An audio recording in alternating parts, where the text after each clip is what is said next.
नमस्कार, मी Amol Purkar, welcome seed प्रतिनिधी. आपण आलो वेलकम सीडची पपया WS46च्या प्लॉटवर. दादांनी पपया लागवड केली, त्यांच्याकडनं जाणून घेऊया कशी राहिली व्हरायटी. भाऊ नमस्कार. नमस्कार. आपलं नाव सांगा. कल्पेश सुभाष जाधव, गाव? पुरमेपाडा, तालुका जिल्हा धुळे. तालुका जिल्हा धुळे. भाऊ ही कोणती व्हरायटी लागवड केली? वेलकम 46. वेलकम 46. किती क्षेत्र लागवड आहे?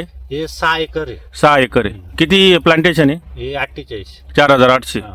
बरं, कधीची लागवड आहे? ही जानेवारीची लागवड. जानेवारीची लागवड आहे. बरं, आज माल तयार झालेला आहे. हो. साधारण अजून कटिंग चालू नाही झाली? नाही, चालून झालेलं. बरं, साधारण एका झाडावर किती माल आहे तुमच्या अंदाजे? 30 किलो प्लस माल आहे. 30 किलो प्लस माल आहे. म्हणजे एवढ्या 2-3 दिवसात हार्वेस्टिंग चालू होईलच तुमची. चालून जाईल. मालाची साईज बी भरपूर झाली, पट्टे पडायला लागले, बरोबर? 2-3 आणि तुम्ही मागच्या वर्षी पण लागवड केली हो, होती. लागवड केली. किती होती मागच्या वर्षी लागवड? मागच्या वर्षी 4000 झाड होते. 4000 झाड होते. किती माल निघाला शेवटपर्यंत? शेवटपर्यंत 130 टन माल. 130 टन माल निघाला होता. हो. आणि काय रेट होते मागच्या वर्षीचे? मागच्या वर्षी 23-24 रुपये दिले. 23-24 रुपये. पूर्ण माल 23-24 रुपये दिला. हा, नंतर कमी झाला होता. हा. पहिली कटिंग 23-24. पण माल 130 टनाच्या आसपास निघाला. म्हणजे यावर्षी 800 झाड जास्त आहे तुमचं. 800 झाड. एकर बरोबर क्षेत्र जास्त आहे. एकर जास्त. बरं, शेतकरी बंधूंनो बघू शकता, भाऊंचं खूप सुंदर असं नियोजन आहे.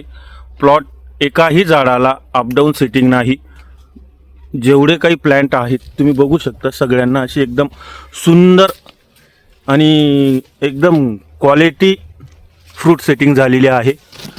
भाऊंचं खूपच सुंदर नियोजन आहे. एवढ्या पावसात किंवा आसमानी संकटात सुद्धा भाऊंचा प्लॉट एकदम बेटर आणि बढिया बनलेला आहे. धन्यवाद. थँक्यू.